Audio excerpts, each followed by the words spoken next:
ඔයාටත් පාඩම් කරන්න එපා වෙලාද? හැම වෙලාවෙම මතක් වෙන්නේ TikTok, Insta, YouTube. ඒත් තාම සිලබස් එකක් ඉවර නැද්ද? එහෙනම් මේ වීඩියෝ එක ස්පෙෂල් වගේම හෙල්ප්ෆුල් එකක් වෙයි යාට.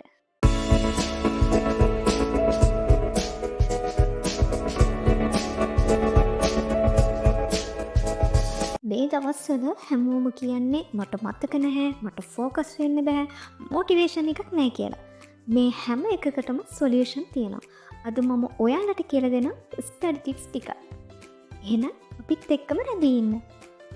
පළවෙනිම ස්ටඩි ටිප්ස් එක තමයි ප්‍රොමොඩෝරෝ හැක්. මොකක්ද මේ ප්‍රොමොඩෝරෝ හැක් කියන්නේ? මේක ගොඩක් අය මේ වෙනකොට අත්හදා බලපු සාර්ථක වෙච්ච ස්ටඩි ටිප්ස් එක.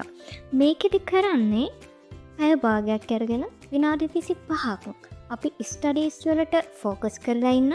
ඊට පස්සේ විනාඩි 5ක් අපි බ්‍රේක් එකක් ගන්නවා. මේක ආරම්භයේදී පැය භාගයට කඩා ගන්න පුළුවන්. හැබැයි පස්සේ අදිවාට මේක 3 පොමොඩෝරෝ සයිකල් එකක් බවට පත් කරගන්න පුළුවන්. ඒ කියන්නේ විනාඩි 45ක් පාඩම් කරනවා. විනාඩි 15ක බ්‍රේක් එකක් ගන්නවා කියන එක. දෙවෙනි ක්‍රමය තමයි ඩිජිටල් ඩෙටොක්ස් හව එකක් කියන්නේ. මොකක්ද මේ ඩිජිටල් ඩෙටොක්ස් හව එකක් කියන්නේ? ඒකෙදි වෙන්නේ දවසකට එක පැයක් ඔයාගේ මොබයිල් ෆෝන්ස් එහෙම නැත්නම් ඔයාගේ PC වගේ සෝෂල් මීඩියා කනෙක්ට් වෙන ඩිවයිස් වලින් ඈත් වෙලා ඉන්න එකට. ඒ පැය ඇතුළත ඔයා කිසිම විදිහක ඩිවයිස් එකක් අල්ලන්න බෑ. මුල් කාලේ මේක අමාරු වෙන්න පුළුවන්. ටික මේක පුරුදු වුණාම ඔයාට ඒ පැයම යොදා ගන්න පුළුවන් ඔයාගේ පාඩම් වැඩවලට. මේකෙන් කරන්නේ ඔයාව සෝෂල් මීඩියා වලින් ඈත් කරන එක. තුන්වෙනි කාරණාව තමයි විෂුවල් ලර්නින් කියන එක.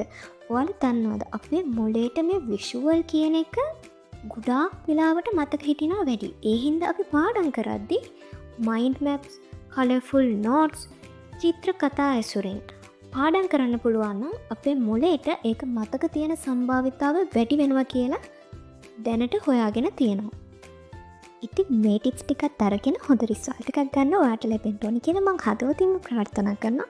ඉතින් අමතක කරන්න එපා මේ වීඩියෝ එක ඔයාට වැදගත් වුණා නම් ලයික් කරන්න, ෂෙයා කරන්න, කමෙන්ට් කරන්න, ඒ වගේම අපේ YouTube channel එක subscribe කරන්නත් අමතක කරන්න එපා. එහෙනම් ගිහින් එන්න සුබ දවසක්.